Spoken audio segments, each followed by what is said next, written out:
Bueno, mi nombre es Mar Segovia, voy a ser la moderadora de esta mesa de experiencias vividas durante la pandemia. Estoy ubicada en la residencia de Getafe, por aclarar el lapsus del programa, ¿vale? Y no tener dificultades por ningún otro, por el título que se me había puesto, disculpa. Voy a compartir mesa con Marisol Jiménez, con Vanessa Sancho y con Margarita, que no ha podido venir y se disculpa por un tema laboral. Bueno, Marisol Jiménez es compañera de la red desde el año 2008. Conoce los centros, dado que ha estado en centros ambulatorios y centros residenciales, y desde hace 4 años lleva siendo psicóloga en la residencia de Aravaca. Así que, gracias. Nada, a ti.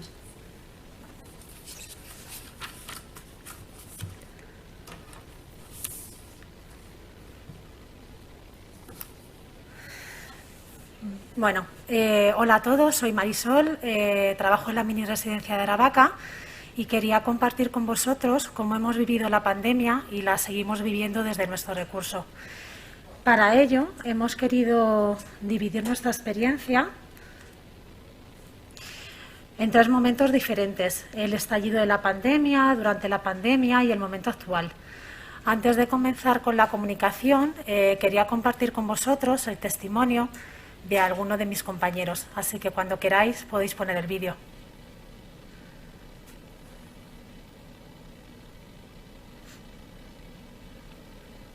Hola, pues soy Nieves, terapeuta ocupacional de la Mini de Aravaca y bueno, si os cuento cómo fue el inicio de la pandemia en la residencia, pues bueno, recuerdo aquellas primeras noticias del coronavirus como algo lejano e improbable que llegara aquí. Aquellos casos incipientes en China en los que alguna compañera de la Mini comentaba que no iba a pedir AliExpress por si le llegaba el virus y el resto reírnos. La noticia de los primeros casos en España, donde el mensaje que se lanzaba era de control y de seguridad. Y sentir que la situación se ponía seria cuando el gobierno decide el cierre de los colegios. Ahí es cuando siento que la alarma y el miedo se instauran en mí, puesto que si en un colegio que pasan el alumnado unas 7 horas puede contagiarse, ¿qué puede ocurrir en una residencia, ¿no?, que conviven 24 horas al día? Y a los miedos profesionales se unen los miedos familiares y de conciliación. Pues a los profesionales de las residencias se nos complica mucho por ser personal esencial y no saber qué hacer con nuestras criaturas. El caos, el apocalipsis, que fue aquello, fue vivido con pánico a lo desconocido, miedo e incertidumbre por no saber qué va a pasar, no saber cómo contener para que la Mini siga siendo casa, siga siendo un lugar seguro. ¿Qué hacer en el caso de que el COVID llegue? ¿Cómo actuar? Recordar que el mensaje que teníamos al ver los datos era que se trataba de un virus altamente contagioso, incluso mortal. ¿Y cómo lo frenábamos? Si los residentes estaban encerrados y el virus entraba, ¿era porque lo habíamos traído los profesionales desde fuera? ¿Y cómo cargar con esa responsabilidad? Directamente era proporcional a si yo cogía el COVID en el trabajo, llevarlo a casa a mis familiares, ¿cómo cargar con esta culpa? Fueron momentos muy duros. Éramos profesionales, pero por encima de todo éramos personas. Y con los mismos miedos que los usuarios y usuarias, pero teníamos que mantener esa imagen de control de la situación. Actuábamos por sentido común y la información recopilada en las noticias y webs oficiales, hasta que llega el primer protocolo. Y a esto recuerdo que se le sumó la falta de suministro de EPIs y demás. Bueno, y si tuviera que resumir el inicio de la pandemia, lo resumiría como caótico. Creo que lo más destacable de la cuarentena fue la sobrecarga de funciones del equipo profesional, que por un lado, ¿no?, se dedicaba a gestionar los miedos propios junto con los miedos de las personas en atención, proveyendo de espacios de desahogo a las personas, de gestionar conflictos que surgían en la convivencia de personas que no estaban tan acostumbradas a vivir juntas, además de asegurar el entretenimiento en el día a día, siendo profesores de yoga, haciendo gincanas, haciendo clases de bádminton, clases de aeróbic, para asegurar que hubiera un buen clima de convivencia y mucho entretenimiento. Además de intentar asegurar que la cuarentena que vivieran fuera lo más parecida a la que podría vivir cualquier persona en su casa, que tuvieran alimentos para picotear, y que tuvieran en definitiva entretenimiento. Además de estar rodeados de registros, de temperaturas, de saturación de oxígeno, ¿no? O sea, siendo un poco sanitarios también. Creo que eso ha sido un poco lo más difícil de gestionar. Ahora, en el momento actual, tenemos la atención dividida. Por una parte, estamos con la atención en el proceso de recuperación del usuario y la intervención comunitaria, y por otra parte, pues estamos también con la atención dividida en la evolución de la pandemia. Tenemos que volver a impulsar todo esto del proceso terapéutico, pero tenemos que seguir enfocados en todo lo que conlleva el virus, a través de la implementación de protocolos, de estar pendiente de posibles síntomas, posibles contagios. Por otro lado, hace poquito hemos tenido en la Mini de Aravaca dos positivos, pero nos hemos podido enfrentar a estos de otra manera. Y esto, pues, la verdad se lo debemos a la experiencia que hemos estado adquiriendo y el bagaje de aprendizaje que llevamos debido a todo el tiempo que llevamos de pandemia.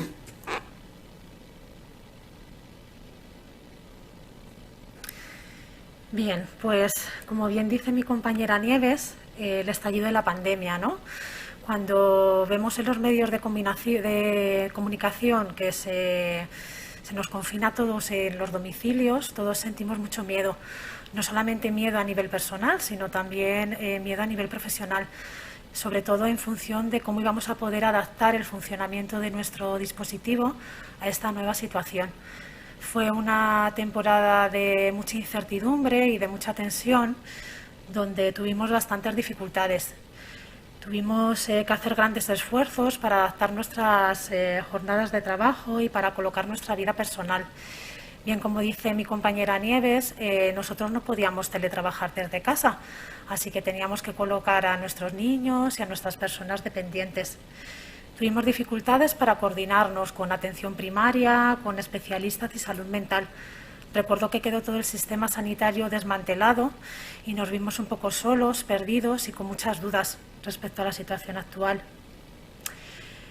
Teníamos miedo tanto de contagiarnos por el COVID como de llevar el COVID a las residencias.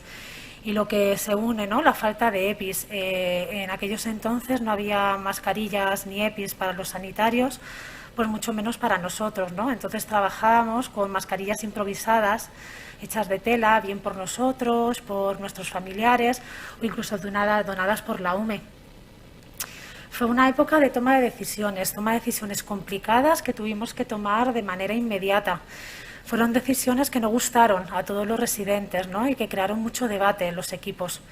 Debatíamos sobre formas de contagio, sobre cómo implementar los protocolos en la Mini, sobre cómo transmitir esta información a los usuarios, sobre la necesidad que ellos tenían de contactar con las familias, sobre el miedo de las propias familias que nos llamaban, ¿no? Y nos preguntaban si ya habíamos tenido un positivo, sobre cómo lo íbamos a hacer. De hecho, hubo usuarios que decidieron pasar el confinamiento en casa con sus familiares, aún sabiendas de no saber cuándo iban a poder regresar, ni qué requisitos se les iba a pedir para poder regresar, ya que las PCRs estaban contadas en aquella época. Y también se debatía sobre la complejidad de poder adaptar las medidas de seguridad en un centro cerrado con 30 personas. Y a todo esto también se le unía nuestros propios miedos personales, ¿no? Nuestros propios eventos internos, ¿no? Tuvimos que poner a prueba en momentos complicados nuestras propias estrategias de afrontamiento. Pocas veces nos permitíamos el contactar con la realidad, ¿no? Y permitirnos el ver cómo nos sentíamos con todo esto, ya que teníamos que tener el foco de atención en lo urgente, ¿no? en adaptar el funcionamiento del dispositivo y en dar atención a los usuarios. Durante la pandemia, el objetivo principal fue intentar reducir al máximo la probabilidad de que el COVID entrara en la residencia, por los usuarios en general, por los usuarios con patologías previas y también por nosotros y por nuestras familias. Os vamos a contar qué adaptaciones hicimos. Hicimos 2 turnos de comedor, de tal manera que en cada mesa había solamente 2 comensales para minimizar los contactos estrechos y facilitar el rastreo de positivos.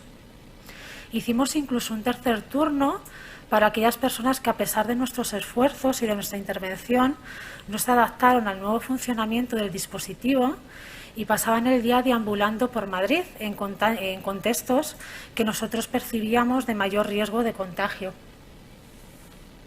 Se cambiaron los platos por bandejas, nosotros servíamos la comida y nos asegurábamos que antes de entrar al comedor se lavaban las manos, se echaban el hidrogel y iban con la mascarilla puesta. Además, adaptamos nuestras jornadas de trabajo, no solamente personal de Mini, sino también personal de pisos supervisados, de tal manera que, sobre todo durante el confinamiento, los festivos y los fines de semana, hubiera mayor ratio de profesionales para ayudar a los compañeros y para dar la mejor atención al usuario. Flexibilizamos libranzas, echamos horas extras, cambiamos turnos. 2 días en semana organizábamos la compra semanal de la Mini para comprar productos básicos de primera necesidad a los residentes. Imaginaros lo que supone organizar la compra de 30 personas. Esto supuso también mucho dilema en el equipo, ¿no? Porque primero, ¿qué se considera un producto de primera necesidad? ¿Qué personas creemos que van a ser capaces y responsables, ¿no?, de guardar las medidas de seguridad y qué personas creemos que no lo van a hacer?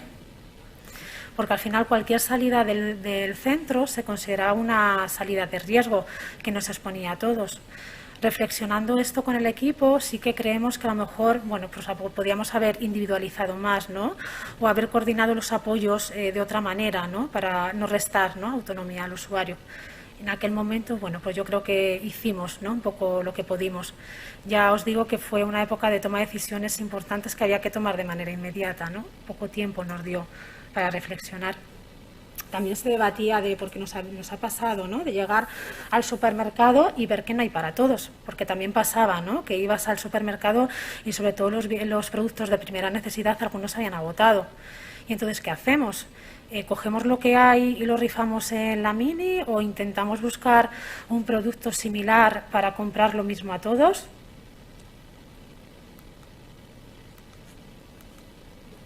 También fue una temporada de pérdidas.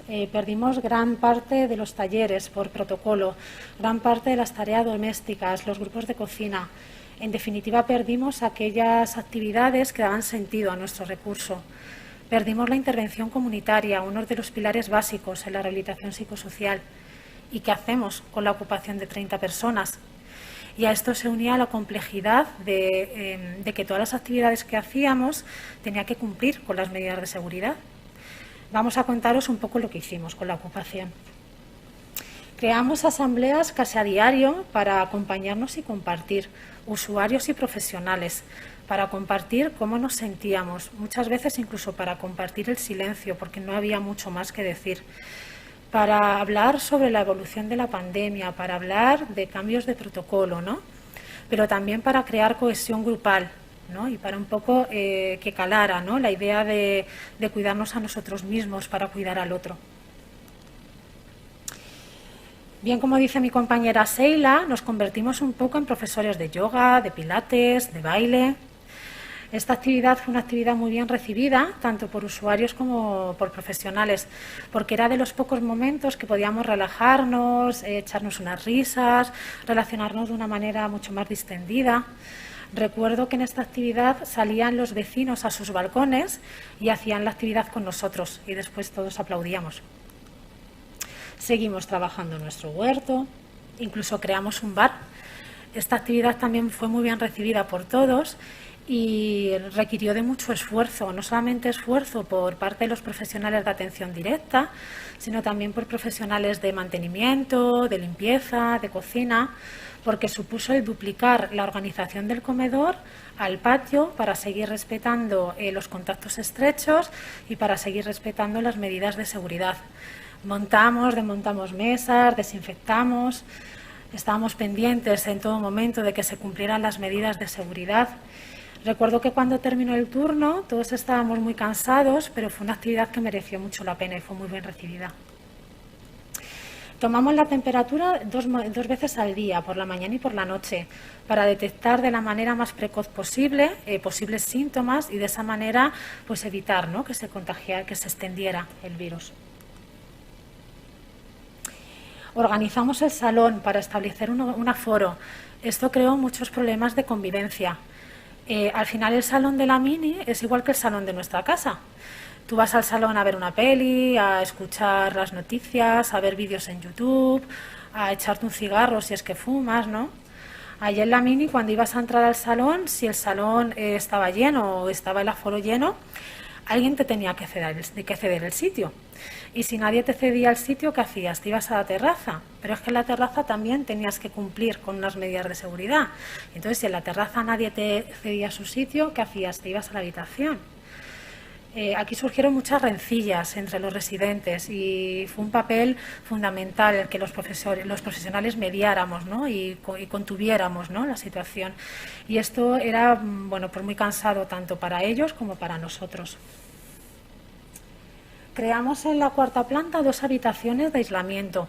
Nosotros aquí sí que nos tenemos que sentir privilegiados porque en la cuarta planta tenemos cuartos destinados a archivos, a mobiliario del centro. Y entonces aprovechamos esos espacios para hacer 2 habitaciones de aislamiento y lo intentamos acomodar de la mejor manera posible para que fuera lo más parecido a cuando uno pasa el confinamiento en su casa. Entonces recuerdo que subimos mandalas, pasatiempos, una radio, una tele, hasta una bici estática, ¿no?, para, bueno, pues hacerlo de la mejor manera, de la manera más acogedora posible. Se contrataron servicios extra de limpieza para desinfectar y limpiar los espacios comunes y se acompañaba a los usuarios a sus citas médicas y otras citas que se consideraban importantes y a poder ser en coche para evitar el uso de transporte público. Claro, aquí volvía a surgir el dilema, ¿no? ¿Qué personas creemos que después de la cita médica van a venir a la Mini, ¿no?, nos van a quedar deambulando por Madrid y de alguna manera podemos asegurar que se van a respetar las medidas de seguridad? ¿Y qué personas creemos que no, ¿no? Y también aquellas personas que aun nosotros sabiendo que no iban a respetar las medidas, no quería que se las acompañara. Y entonces, ¿qué hacemos? ¿Asumimos el riesgo? ¿Y qué pasó, no? ¿Qué pasó con nuestra identidad profesional? ¿Cómo nos sentíamos, ¿no?, nosotros con todo esto? Pues había mucho malestar y mucha frustración, porque al final nos habíamos convertido en algo que era difícil de definir. Habíamos pasado de un trabajo rehabilitador a un trabajo puramente asistencial. Se habían quedado paralizados gran parte de los objetivos de los usuarios, de los PIA, ¿no?, y con ellos habían paralizado sus proyectos de vida. Aunque, bueno, un poco esto de los proyectos de vida yo creo que nos pasó un poco a todos, ¿no? ¿Y qué pasó también, ¿no?, con la relación que teníamos con los residentes, ¿no?, en todo esto? Pasamos de tener un rol más normativo, ¿no?, en que teníamos que dar mucha indicación. Ponte la mascarilla, no compartas bebidas, no compartas cigarros, no estar guardando la distancia, ¿no?, los permisos de salida, ¿no?, porque al final la diferencia con la población general en el confinamiento es que a nosotros sí que nos tocaba, ¿no?, la difícil decisión de ver qué permisos de salida conceder, cuáles no, ¿no? Y de esta manera vimos que la relación con ellos de alguna manera se estaba se estaba viendo perjudicada, ¿no?, el vínculo, ¿no?, con ellos se estaba deteriorando. Y esto, pues bueno, no nos hacía sentir bien, ¿no?, ni a ellos ni a nosotros. Al final tú te ibas a casa y te quitabas la mascarilla y te olvidabas de los contactos estrechos y te relajabas, ¿no? Pero ellos tenían que cumplir las 24 horas, ¿no?, con estas medidas de seguridad. Por eso necesitábamos actividades como la gimnasia, las asambleas, el bar, ¿no?, para de alguna manera sanar esta relación que teníamos con ellos, ¿no?, y volver a relacionarnos pues, de otra manera, como lo hacíamos antes. Y comenzamos con los primeros aislamientos y nos vemos sin apoyo, sin conocimientos médicos. Nos vemos con problemas para contactar con atención primaria. Recuerdo que no te cogían el teléfono, entonces cuando teníamos un aislado teníamos que desplazarnos al centro de salud del usuario para contar lo que estaba pasando. Muchas veces teníamos dificultades en que entendieran la tipología de nuestros recursos y que accedieran a hacer PCR a las personas que teníamos aisladas. Nos encontramos con diferencias de criterio entre diferentes médicos de cabecera. ¿A quién hacíamos caso?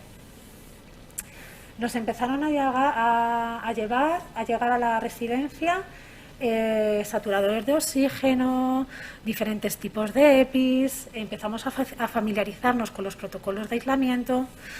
Por poneros un ejemplo, yo recuerdo cuando nos llegaron los saturadores de oxígeno, aprendimos que por debajo de 90 ya satura regular, pero no es lo mismo si eres una persona sana que si tienes una EPOC, por ejemplo, ¿no? Y siendo una persona sana, además si saturas 2 puntos por debajo de tu saturación basal, pues ya también satura regular. ¿Y vosotros sabéis cuál es vuestra saturación basal? Nosotros no sabíamos ni la nuestra, pero tampoco la de los residentes, ¿no? Entonces tuvimos que hacer un registro con todas las saturaciones basales de todos los residentes, ¿no? Pues por poneros un ejemplo. También recuerdo cuando nos empezaron a llegar todos los EPIs, empezaron a llegar diferentes tipos de bata, gafas, pantallas, incluso nos llegaron una especie de calzas que a día de hoy no sabemos si se ponían en el pie o en la cabeza, ¿no? Y bueno, por poneros así un ejemplo, ¿no?, de lo complicado que fue, como bien dice mi compañera Sheila, ¿no? Nos convertimos en un poco sanitarios, ¿no? Con el riesgo que no teníamos ni idea. Y bueno, pues nos formamos como pudimos, con vídeos de YouTube, con las indicaciones que nos daban los protocolos, con familiares que teníamos sanitarios, que también nos daban alguna indicación, ¿no?, o algún consejo. Y lo difícil también que era de aplicar el plan de contingencias. A lo mejor entrabas a las 9 de la mañana y todo estaba bien, no había ningún aislado, no ningún positivo, y de repente a las 3 de la tarde, a las 8, a las 10 de la noche, a las 11 de la noche, eso cambiaba, ¿no? Y cuando eso cambiaba había que aplicar el plan de contingencias. Y esto era cambiar turnos de comedor, hacer cambios de habitaciones, hacer un rastreo de positivos. Si el sospechoso se convertía en positivo, había que contactar con tu coordinador, llamar a Salud Pública, y si Salud Pública lo veía conveniente, había que cerrar la residencia, lo que había que trasladar la información a los usuarios, volver a organizar compras, volver a organizar tabaco, ¿no? Y otra vez, ¿no?, a lo mismo. También aquí nos encontramos con nuestros propios prejuicios. Creíamos que las personas que iban a estar aisladas por el hecho de tener una enfermedad mental se iban a descompensar o no iban a saber gestionar su malestar. Y sinceramente, todas las personas que hemos tenido aisladas han pasado el confinamiento de una manera más o menos razonable, ni mejor ni peor de lo que lo hemos hecho nosotros, ¿no?, en nuestros propios domicilios cuando hemos tenido que hacer un confinamiento. Aunque fue una temporada de afianzar lazos, también tuvimos dificultades en la convivencia y nos enfrentamos a situaciones especialmente complicadas.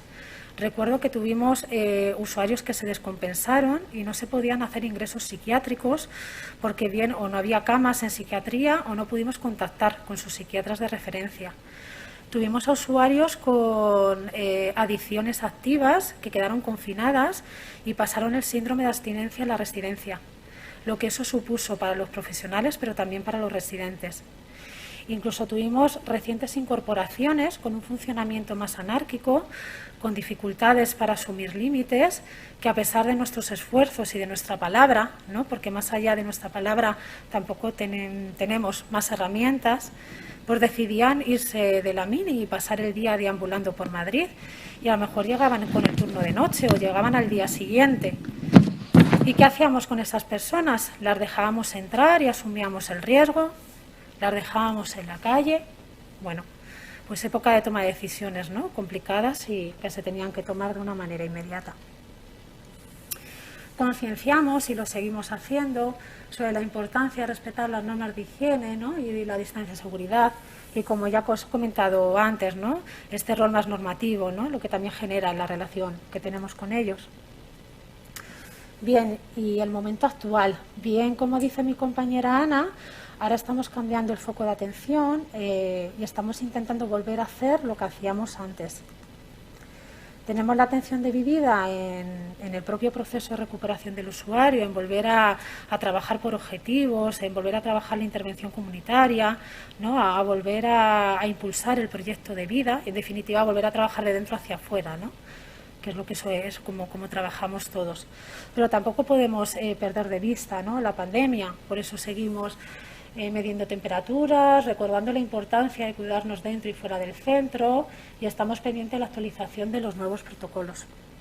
Aquí sí que nos hemos encontrado que sobre todo personas con más barreras, con más dificultades de trabajar en el medio comunitario, con más sintomatología negativa, ¿no? Lo que nos está costando, ¿no? Volver a que salgan, ¿no? Hacia afuera. Y también lo que supone cuando tenemos que aplicar el plan de contingencias, ¿no? Y a lo mejor salud pública por algún positivo decide cerrar la mini, ¿no? La vuelta atrás, ¿no? Que supone también para estas personas que tienen más barreras, ¿no? A la hora de salir fuera de la mini. Y con todo esto, ¿cómo nos sentimos nosotros, no? Pues nos sentimos con miedo a futuros confinamientos, a nuevos casos. Como dice mi compañera Ana, en esta última ola hemos tenido 2 positivos. Es verdad que hemos estado 5 olas sin ningún positivo. Y bien, como decía Abelardo, ¿no? Seguramente hay un factor suerte, pero también tenga que ver, ¿no? Los esfuerzos, ¿no? Que estamos haciendo tanto profesionales como usuarios, ¿no? Tenemos incertidumbre, cansancio físico y mental de lo que ha ocurrido, pero también de lo que sigue ocurriendo. Pero también tenemos ganas e ilusión por recuperar nuestra identidad profesional. Estamos orgullosos de habernos cuidado, de haber sido cómplices con el compañero, de habernos sabido leer, ¿no? Y cuando veíamos que el compañero se iba a desbordar, ¿no? Haberle facilitado, oye, vete un ratito fuera. Y cuando se ha recompuesto, también ha sido tan compañero de entrar, ¿no? Y seguir dando apoyo y seguir dando atención al usuario. Y contamos con aprendizaje, como dice mi compañera Ana. Ahora cuando aparece un sospechoso o hay un positivo, sabemos qué hacer, cosa que antes no sabíamos, ¿no? Y esto nos da seguridad y nos da tranquilidad, pero no solamente a nosotros, sino también a ellos, ¿no? A los residentes.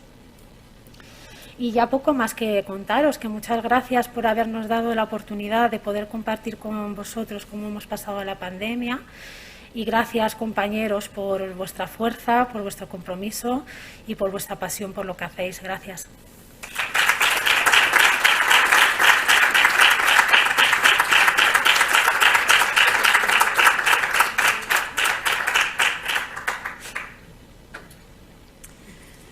Pues muchas gracias, Marisol. La verdad